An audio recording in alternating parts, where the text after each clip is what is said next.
सारे exit seal कर दो। क्या हुआ? रोहित रोहित रोहित पकड़ इसको, पकड़ इस मुंडे को।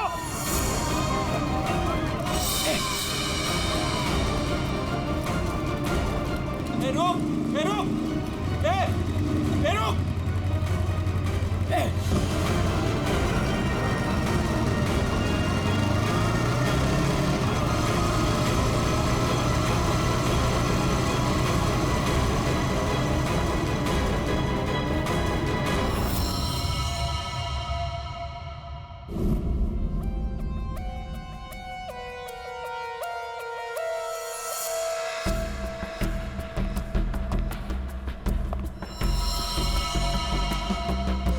ये कैसे हो सकता? हाँ? 70 साल का एक बुजुर्ग आदमी सबके सामने इस लड़की को गोली मार देता है और जल्दी में यहां से भाग भी जाता है और किसी ने पकड़ा नहीं उसे। सर मैं भी ये सोच के हैरान हूं कि ऐसा हो कैसे गया, लेकिन सर वो बूढ़ा आदमी दौड़ रहा था, वो भी किसी जवान की तरह बहुत तेज। उसके हाथ में गन देखी तुमने? नहीं सर, गन तो नहीं देखी, लेकिन कुछ गड़बड़ जरूर थी, क्योंकि जब वो आया तो चल भी नहीं पा रहा था और फिर उसने अपनी स्टिक फेंकी और ऐसे दौड़ा जैसे कोई रेस में पार्टिसिपेट कर रहा हो। क्योंकि वो आदमी बूढ़ा नहीं जवान था। सर 2 गोलियां लगी है पर कोई एग्जिट वुंड नहीं है सर, मतलब बुलेट्स बॉडी के अंदर ही है। बुलेट की डायरेक्शन है उसके हिसाब से तो गोली यहीं कहीं से चली होगी, लेकिन इतनी भीड़ भाड़ में किसी ने गन कैसे नहीं देखी? पर सर इतनी कड़ी सिक्योरिटी होने के बावजूद कोई गन अंदर ला कैसे सकता है? सर, हाँ? सर यहाँ पे जितनी मीडिया आई थी उनकी फुटेज, यहाँ पे जितने सीसीटीवी कैमरास लगे हैं उनका फुटेज, और ये कैमरा फोन सर, ये इसकी भी फुटेज मैंने निकाल दी और रेडी कर दी। एक एक करके प्ले करो।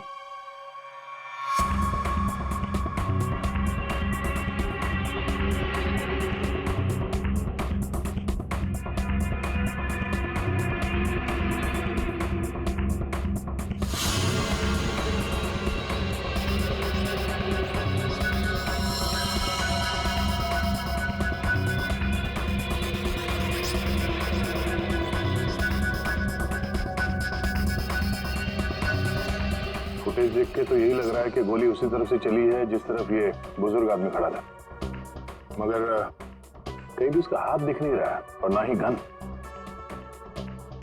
छुपा के गोली मारी गई है, ये कमर के पास रखी होगी गन, इसीलिए किसी को दिखाई भी नहीं दी।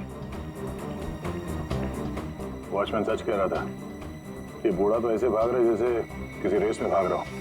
पंकज, क्या देखना इसका कोई क्लियर शॉट मिले, क्लोजअप वगैरह का? सर माना कि उस बुजुर्ग आदमी ने इस लड़की पे गोली चलाई, पर यह कैसे पॉसिबल है कि इतनी टाइट सिक्योरिटी और ये मेटल डिटेक्टर्स के होते हुए वो गन लेके अंदर आया और वो पकड़ा नहीं गया? सर इस मॉल की सिक्योरिटी बहुत ज़्यादा टाइट और मेटल डिटेक्टर से मैंने उसे पास करवाया था। सर उसके हाथ में वॉकर के अलावा ऐसा कुछ नहीं था जिस पे हम संदेह करें।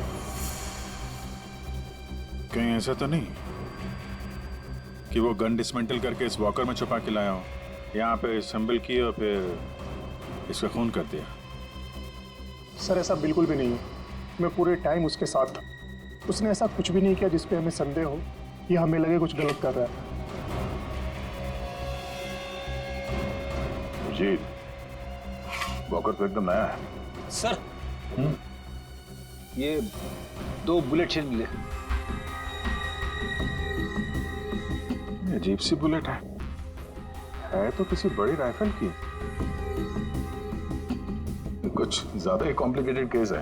एक 70 साल का बुजुर्ग आदमी दौड़ता हुआ, एक इनविजिबल गन और ये अजीब से दिखने वाली राइफल की गोली। ये बात तो पक्की, वो बूढ़ा आदमी कोई बूढ़ा नहीं था, वो कोई नौजवान था जो भेष बदल कर आया था इसका खून करने के लिए। एक पेशेवर खूनी जो अपने आप को बहुत चालाक समझता है, लेकिन कब तक बचेगा?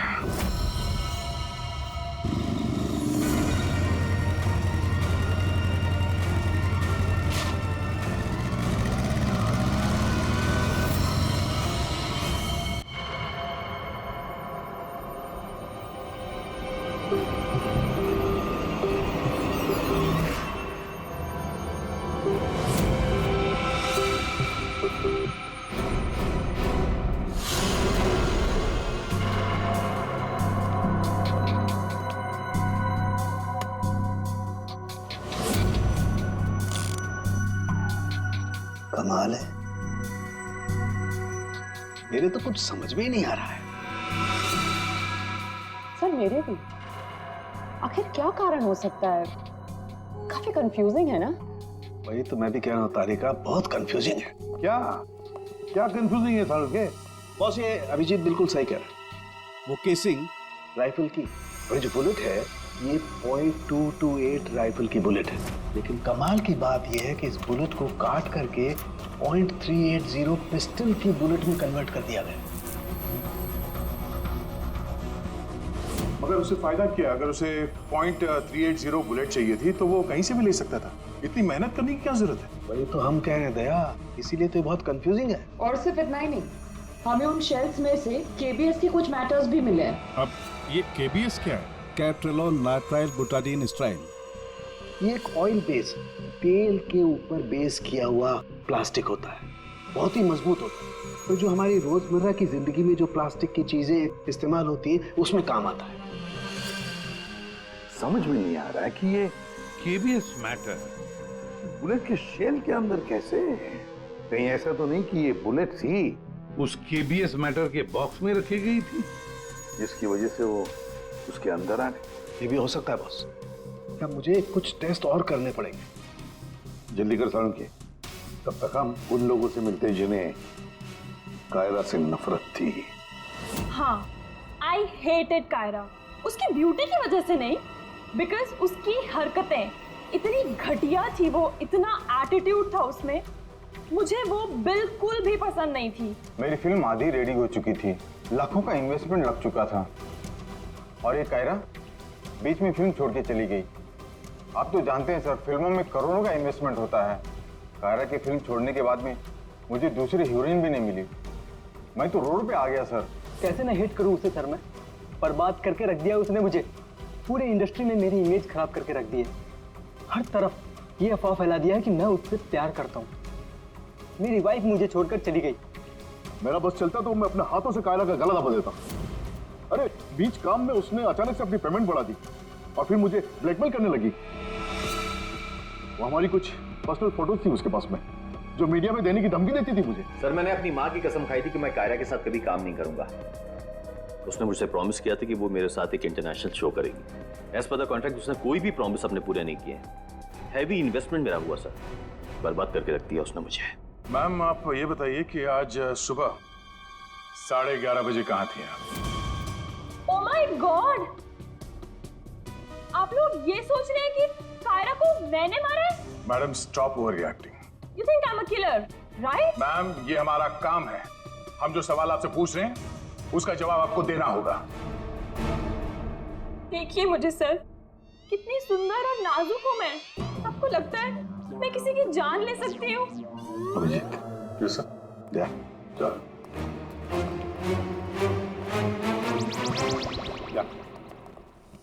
क्या लगता है? सर यहाँ जितने भी लोग हैं सबके पास कोई ना कोई मोटिवेशन है कायरा का खून करने के लिए। क्या किसने अभी समझ में नहीं आ रहा। और सर इन मोहतरमा की तरह हर कोई ड्रामा करने लगेगा तो पता लगाना और भी मुश्किल हो जाएगा। ये खूनी जो भी है बड़ा शातिर है। देखा कैसे होशियारी से और कितनी प्रोफेशनल तरीके से उसने कायरा का खून किया। कहीं ऐसा तो नहीं है कि इनमें से ही किसी ने इस प्रोफेशनल किलर को कॉन्ट्रैक्ट दे दिया कायरा को मारने का? मगर सर एक बात अभी समझ में नहीं आ रही कि इतनी टाइट सिक्योरिटी होने के बाद भी उन्हें गन कैसे अंदर ले गया। मुझसे पूछ लो ना भाई, संकट की इस घड़ी में हमेशा मैं ही तो तुम लोगों के काम आता। तो फिर बता, इनमें से कौन है जिसने कायरा का खून किया हो? नहीं, ये नहीं बता सकता। हाँ तो फिर ये बता सकता हूँ कि कायरा की जान कैसे गई। तो फिर बता ना। कायरा के मर्डर में जिस गन का इस्तेमाल हुआ था वो असली गन नहीं थी, वो घोस्ट गन थी। अरे मगर ये घोस्ट गन क्या होती है? घोस्ट गन क्या? बस मैंने सोचा कि जब बुलेट अपने आप बनाई जा सकती है तो गन क्यों नहीं बनाई जा सकती? यार अपने हाथों से बनाई जाती तो फिर भी वो मेटल डिटेक्टर में पकड़ी तो जाती ना। सर अगर ये गन मेटल की ना हो, किसी और चीज से बनी हो तो? तारिका, गन तो मेटल की बनती है, और चलो मान लिया किसी दूसरी चीज से बनाई तो वो गन जब बुलेट फायर होगी तो वो पिघलेगी नहीं। KBS plastic. केबीएस, वो जिसके ट्रेसेस आपको शेल पे मिले थे? वही मैंने इस KBS प्लास्टिक के बारे में रिसर्च की तो पता चला कि इस KBS प्लास्टिक के फिलामेंट्स बनाए जाते हैं, रेशे जो पिघलते नहीं हैं, और ये 3D ऑब्जेक्ट बनाने में इस्तेमाल किया जा सकता है।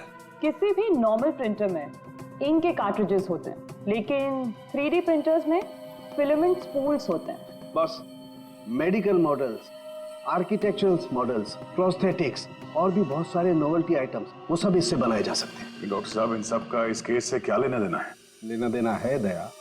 आओ बॉस, मैं तुम्हें दिखाता हूँ। ये देखो, इससे सब समझ में आएगा। बॉस, ये एक 3D प्रिंटर है। ये अलग अलग चीजें प्रिंट कर रहा है, यानी बना रहा है। तो सारण के तेरे कहने के मुताबिक खुनी ने इस टेक्नोलॉजी का इस्तेमाल किया। हाँ बॉस, गन का एक एक पार्ट पहले 3D प्रिंट किया गया और फिर सारे प्रिंट्स को एक साथ जोड़ दिया। और इसलिए इन गन्स को घोस्ट गन्स कहते हैं, क्योंकि किसी भी मेटल डिटेक्टर में ये डिटेक्ट नहीं होते। अरे लेकिन वो जो बुलेट थी वो तो मेटल की थी ना। एक मिनट,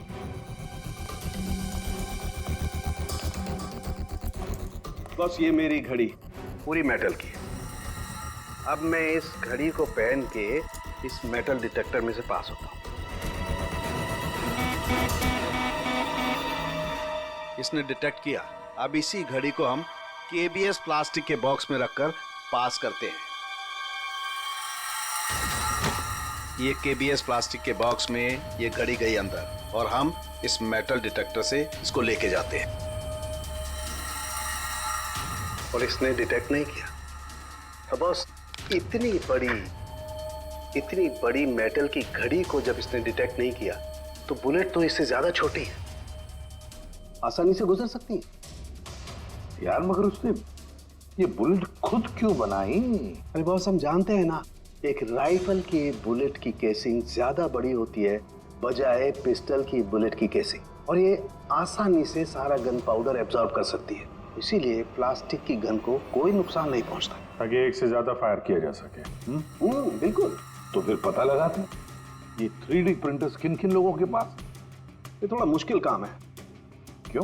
क्योंकि सर आजकल 3D प्रिंटर्स बहुत ज्यादा लोग इस्तेमाल करते हैं। कितने सारे schools, colleges, hospitals, engineering companies, architects सभी लोग इस्तेमाल करते हैं। तो क्या हुआ?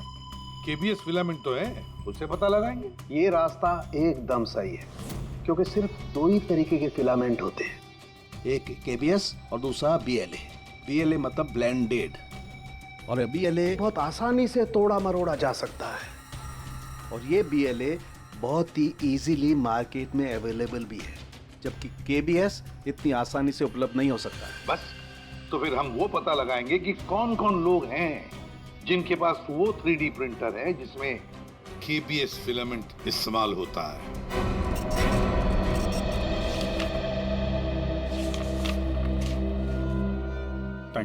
Thank you welcome.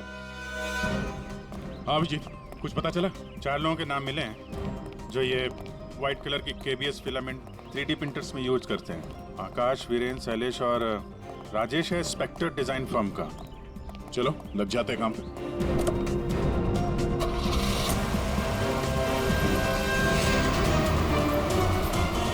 ये जो आप फिलामेंट यूज करते हैं वो किस किस प्रोडक्ट में करते हैं?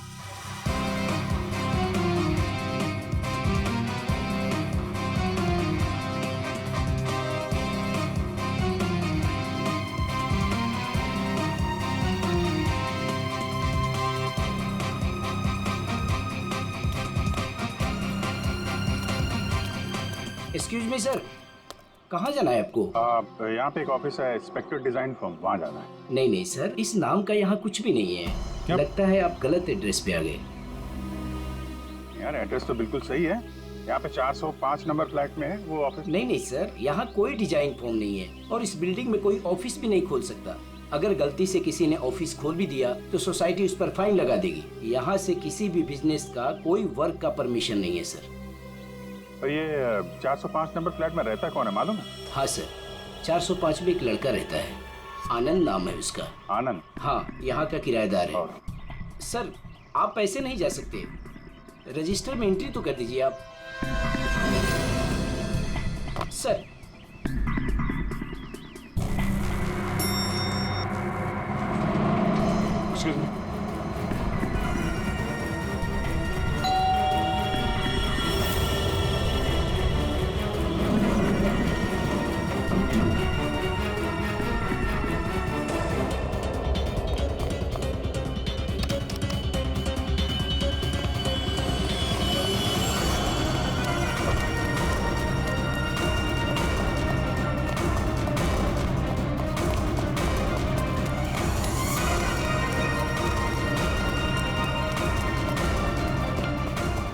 कहाँ गया आनंद?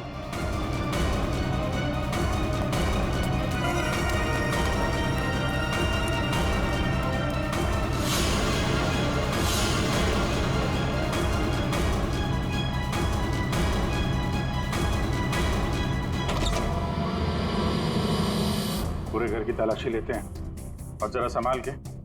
ये आनंद जरूरत से ज्यादा चालाक है, कुछ भी खतरा हो सकता है।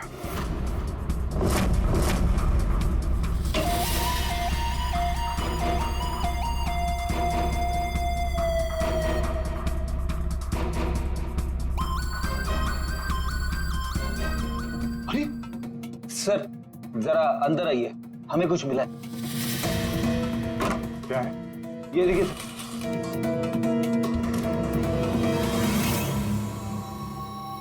लाइट ऑन करना पंकज।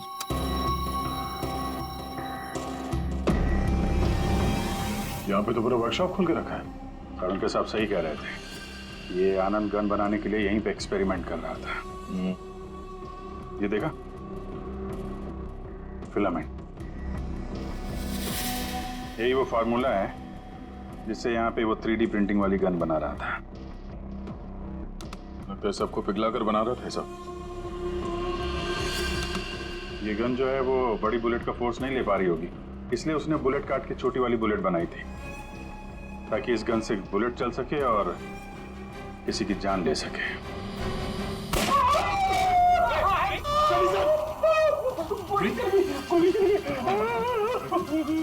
इसे हॉस्पिटल ले जाओ जल्दी। डैडी बहस मत करो, ले जाओ।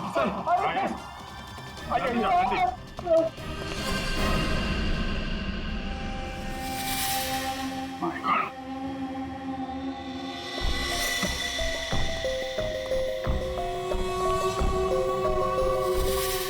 इसमें सारी इंफॉर्मेशन होगी उसकी। पासवर्ड प्रोटेक्टेड है, कोई ना कोई तरीका तो होगा खोलने का। ले चलते हैं।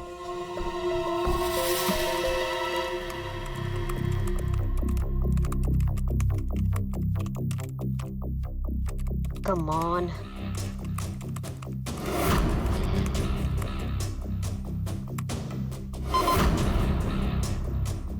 एक बार और ट्राई करती हूँ।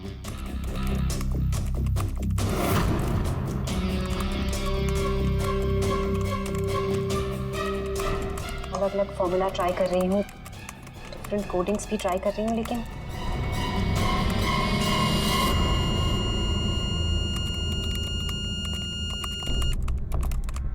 रितु, क्या ही है? क्या हुआ? I'm really sorry सर, आज पहली बार आपके सामने बहुत शर्मिंदगी महसूस हो रही है।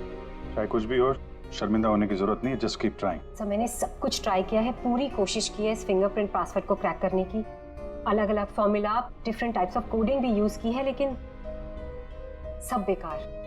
सर हम इसके हार्ड ड्राइव निकाल कर दूसरे लैपटॉप में लगा के शायद एक्सेस कर पाए। नहीं, हम ऐसा नहीं कर सकते, क्योंकि जिसने ये फिंगरप्रिंट लॉक पासवर्ड बनाया है वो बहुत ही क्लेवर है।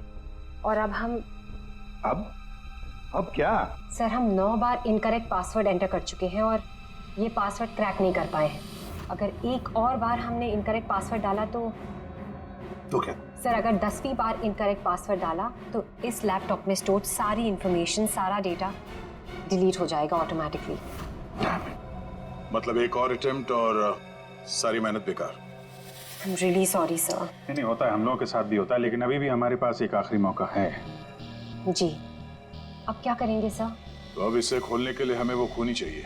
खूनी की जरूरत नहीं है हमें, सिर्फ अंगूठा चाहिए। लेकिन सर अगर खूनी को नहीं पकड़ेंगे तो उसका अंगूठा कहाँ से लाएंगे? साड़ुंखे है ना हमारे पास। डॉक्टर साहब हम एग्जैक्टली कर क्या रहे हैं? कांटे से कांटा निकाल रहे दया। उस क्रिमिनल ने टेक्नोलॉजी का इस्तेमाल किया था ना ये सब करने के लिए। बॉस, हम भी उसके खिलाफ टेक्नोलॉजी का ही इस्तेमाल करेंगे। सबसे पहले हम इस प्रिंटर पर से उस खूनी के सारे उंगलियों के निशान लेंगे और उसे अपने सिस्टम में सेव करेंगे, और उसके बाद उसके अंगूठे का एक 3D प्रिंट निकालेंगे। जब वो प्रिंट तैयार हो जाएगा तो जो फिंगरप्रिंट्स हमारे सिस्टम में सेव हैं उसमें से अंगूठे का फिंगरप्रिंट लेकर के इस 3D प्रिंट वाले अंगूठे पर सेट कर देंगे।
अंगूठा बॉस। ये बन गया अंगूठा।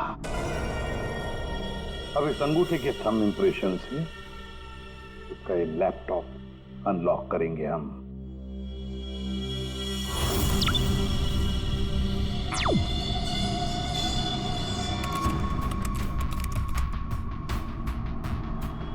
वाह सर, इस लैपटॉप में तो काफी सारी इंफॉर्मेशन है। ये डार्क वेब से कनेक्टेड है। Dark web? ये क्या होता है? ये टर्म पहले कभी सुना नहीं। जैसे क्रिमिनल्स के लिए अंडरवर्ल्ड एग्जिस्ट करता है, ठीक उसी तरह वेब और इंटरनेट के क्रिमिनल्स के लिए डार्क वेब होता है। काफी सारे साइबर क्राइम्स और अलग अलग तरह की क्रिमिनल एक्टिविटीज यहाँ होती है। वेब का अंडरवर्ल्ड, डार्क वेब। लेकिन ये इंटरनेट पर तो सब कोई भी कुछ भी एक्सेस कर सकता है। इस डार्क वेब में इन्वॉल्व क्रिमिनल्स ये पकड़े क्यों नहीं जाते? सर, आम लोग डार्क वेब को एक्सेस नहीं कर सकते। इसके लिए एक अलग तरह के सॉफ्टवेयर की जरूरत होती है। सर, उसकी हेल्प से जो भी लोग यहाँ एक्टिव हैं उन्हें एक्सेस किया जा सकता है। सर, यहाँ अलग अलग तरह के क्राइम होते हैं, जैसे ड्रग्स, प्रोस्टिट्यूशन, कॉन्ट्रैक्ट किलिंग, और वही लोग यहाँ पर होते हैं जो ट्रैक नहीं होना चाहते। ये मिस्टर आनंद क्या कर रहा है डार्क वेब में? सर, ये एक प्रोफेशनल कॉन्ट्रैक्ट किलर है। ये अपनी सर्विसेज बेच रहा था यहाँ पर। सर, ये देखिए, ये इसकी वेबसाइट है, घोस्ट असैसिन। अब जो लोग भी इसे हायर करना चाहते हैं वो पहले डार्क वेब को एक्सेस करेंगे, उसके बाद इसकी वेबसाइट में लॉगिन करेंगे, और जिसे भी वो मरवाना चाहते हैं या जो भी उनका टारगेट है उसकी सारी इंफॉर्मेशन, सारी डिटेल्स इसे प्रोवाइड करेंगे। उसके बाद कुछ एडवांस पेमेंट और बाकी का पेमेंट काम हो जाने के बाद। और इसको कायरा का मर्डर करने के लिए कॉन्ट्रैक्ट किसने दिया था? सर, मैं चेक करती हूँ। मौत का धंधा करने वालों को हम छोड़ेंगे नहीं। सर, ये कोई बिजनेसमैन है, मिस्टर मंगेश।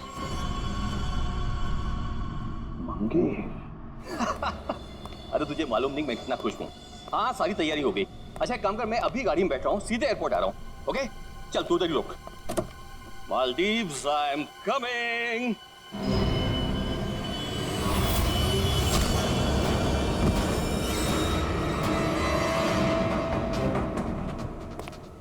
सॉरी मंगेश, तुम्हारी मालदीव्स की ट्रिप मैंने कैंसिल कर दी है। अब मैं तुम्हें सीधे सीआईडी ब्यूरो की सैर करवाता हूँ, वो भी टोटली फ्री ऑफ कॉस्ट।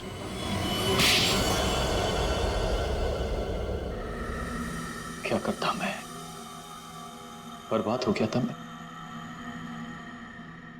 खत्म कर दिया था उस लड़की ने मुझे। कायरा ने मुझे बर्बाद कर दिया।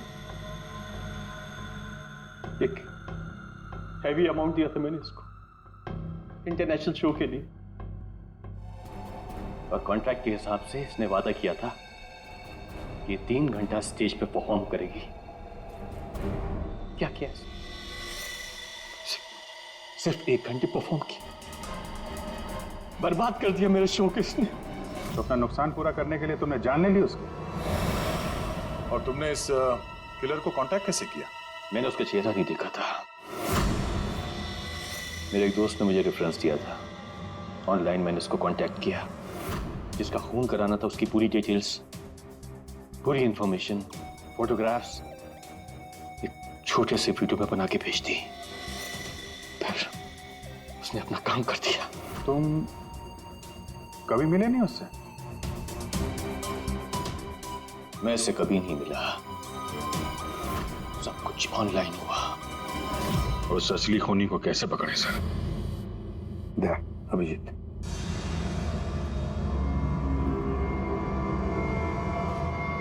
एक आइडिया आया है दिमाग में। नमस्कार, इस वक्त की सबसे बड़ी खबर कायरा मर्डर केस से आ रही है। फिल्म इंडस्ट्री की मशहूर एक्ट्रेस कायरा मर्डर केस में जो लैपटॉप CID को बरामद हुआ था सबूत के तौर पे, अब वो सबूत मिट चुका है। जी हाँ, आपने एकदम सही सुना। बताया जा रहा है कि CID इस लैपटॉप को एक्सेस करने की कोशिश कर रही थी, तो पासवर्ड के रॉन्ग एंट्री के कारण इसका डेटा, इसके अंदर के सारे सबूत डिलीट हो चुके हैं। मंगेश जी, अब कांटेक्ट करना तुम्हारे उस घोस्ट असैसिन को कि तुम्हारा कोई कांटेक्ट है जो किसी और को मरवाना चाहता है। किसको?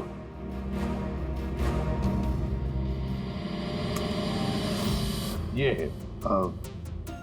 देखिए, मेरा नाम नरेंद्र है। मैं फिल्में बनाता हूँ। मैं फिल्म प्रोड्यूसर। मेरा एक पार्टनर है, जसविंदर नाम है उसका। वो पंजाब में है। मैं चाहता हूँ कि आप उसका खून कर दें। मुझे पता है आप ये काम कर सकते हैं। उसका आपकी जो भी फीस है मैं देने के लिए तैयार हूँ। जसविंदर का फोटो और उसके सारी डिटेल मैं आपको भेज ही रहा हूँ। अब इस वीडियो को भेज दो तुम्हारे उस गोश्त असैसिन को। सर ये जसविंदर कौन है? सर आप हम में से किसी को जसविंदर बनाना चाहते हैं? जसविंदर अभी आएगा, आता ही होगा। क्या बॉस, क्या बात है, क्यों बुलाया? अच्छा यार ऐसे मुस्कुरा के क्यों मार रहे हो? बता दो ना साफ साफ क्यों बुलाया है। देख साउंड, तुझे हमारे लिए जसविंदर बनना है। व्हाट? क्या मतलब क्या तुम्हारा? बताता हूँ। वो जो घोस्ट असैसिन है ना, कॉन्ट्रैक्ट किलर, हाँ। उसको पकड़ने के लिए एक प्लान बनाया है। उस प्लान में तुम उसका विक्टिम बनेगा। नहीं भाई, अरे भाई ये बात सुन ले पहले। उसका विक्टिम बनेगा। वो कॉन्ट्रैक्ट किलर तुझे मारने आएगा। अच्छा, मतलब वो मुझे मारने आएगा और तुम लोग मुझे बचा लोगे, और इस बीच में कहीं अरे कुछ नहीं होगा। क्या हम लोग मर गए? तुम पर तो मुझे बिल्कुल भी विश्वास नहीं। सॉरी टू से, बट यार नहीं यार, मुझे माफ कर दो यार, प्लीज यार। मैं बोल रहा हूँ मैं अपनी लैब में ठीक हूँ ना, क्यों फंसा रहे हो यार तुम मुझे? नहीं, तू करेगा या नहीं करेगा? जब मैं घर पहुंचा रात के 11 बज रहे थे, मैंने देखा कि वो ये लीजिए, वहां पे जाइए। Hi guys, just give your attention here now. Famous Punjabi film producer Jaswinder ji हमारे बीच।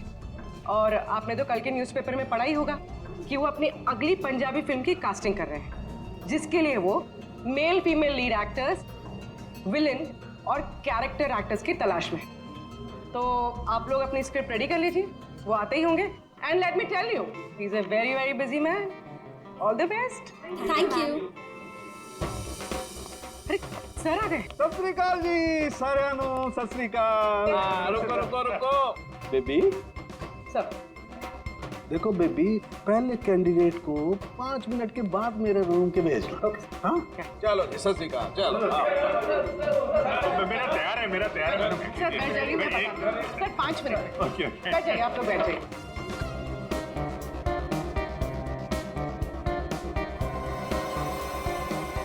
और जैसे ही दरवाजा खुला, और दरवाजा खुल क्यों नहीं रहा यार? जैसे ही दरवाजा खुला,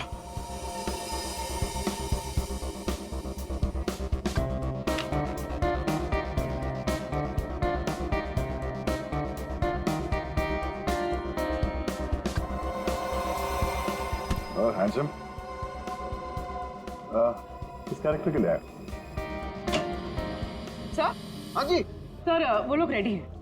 हाँ तो भेजो भेजो भेजो। Okay okay. अरे तुमको तो लीड करना चाहिए यार। क्या नाम है आपका? प्रतीक। प्रतीक?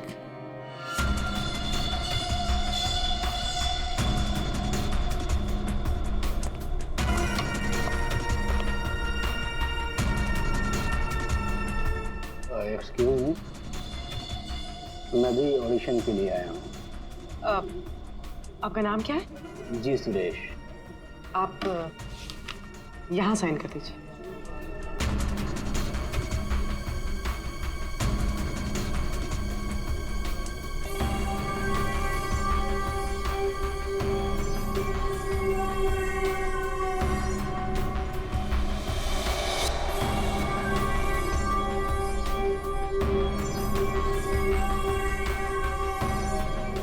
अंकिल ने फॉर्म भर दिया? हाँ हाँ।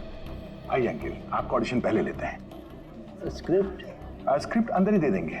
इनका नंबर लग गया। नहीं, वो हीरोइन के फादर का रोल है ना, उसके लिए परफेक्ट है, इसलिए। नहीं, मैं बहुत देर से खड़ा हुआ था इसके लिए। नहीं नहीं, आप तो हीरो मटेरियल है सर, आपका बाद में लेते हैं। आइए अंकिल। कोई प्रॉब्लम नहीं, कोई प्रॉब्लम नहीं।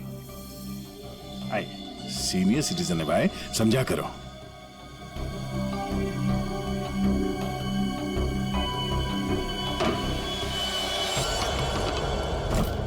क्या है ये सब? क्या हो रहा है? कुछ नहीं, हम ये पता लगाना चाह रहे थे कि ये अपने हाथों में कौन सी क्रीम लगाते हैं आप। इस जवान त्वचा का राज क्या है? चेहरे से तो बूढ़े हो गए हो, लेकिन ये हाथ अभी भी जवान है। ये सब क्या है? कैसी बातें कर रहे हैं आप लोग? कौन है आप सब? देखो चाचा, हम लोग सीआईडी से हैं, समझे? सीआईडी? लेकिन मैंने तो कुछ नहीं किया है। ने क्या किया है और क्या नहीं, अभी पता चल जाएगा। क्या ये?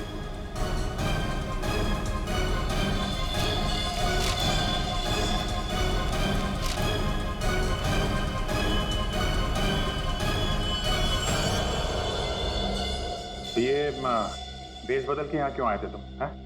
ये सब दाढ़ी वाड़ी लगा के क्या कर रहे थे आप?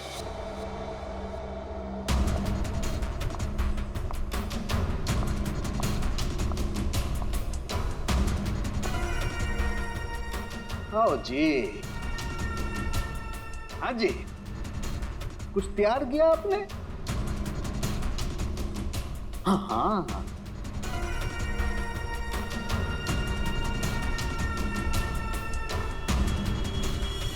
बहुत बढ़िया। हाँ सर, मैं तो बस एक एक्टर हूँ। रंगमंच थिएटर के बाहर एक एक्टर मिला था, उसने मुझे बताया कि इधर ऑडिशंस चल रहे हैं, 60 साल के ऊपर का एक कैरेक्टर है, अगर मैं गेटअप चेंज करके जाऊँ तो मुझे वो रोल मिल जाएगा।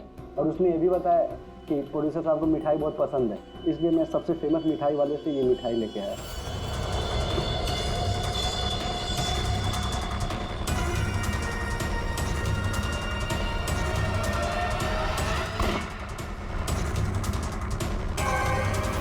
अभी तुम जाओ, कुछ पता चलेगा तो हम तुम्हें बताएंगे। निकलो, चलो चलो चलो। Thank you sir. ये किलर हमारे साथ गेम खेल रहा है।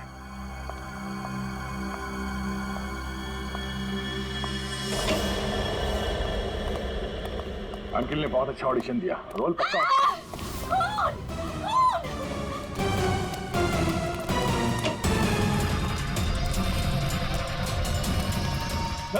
साड़ू साहब, क्या हुआ? कैसे हुआ ये?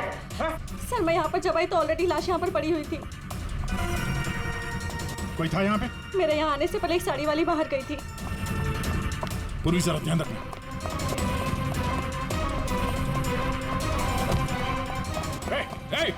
हटिए, रुक। एक मिनट। चल हट। Excuse me. रुक।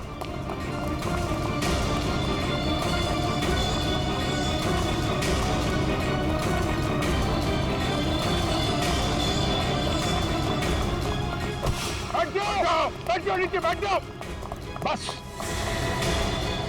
खेल खत्म तुम्हारा।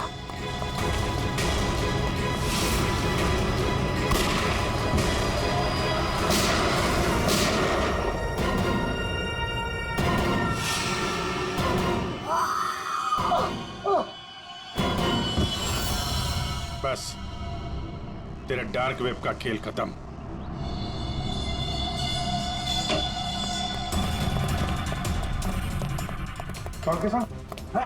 सर सांस नहीं चल रही है सर।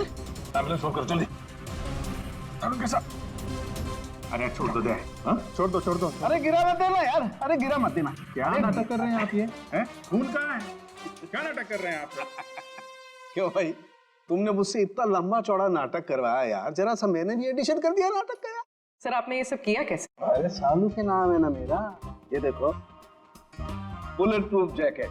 और बताऊं, ये मेरी पगड़ी देखो, ये भी बुलेट प्रूफ है।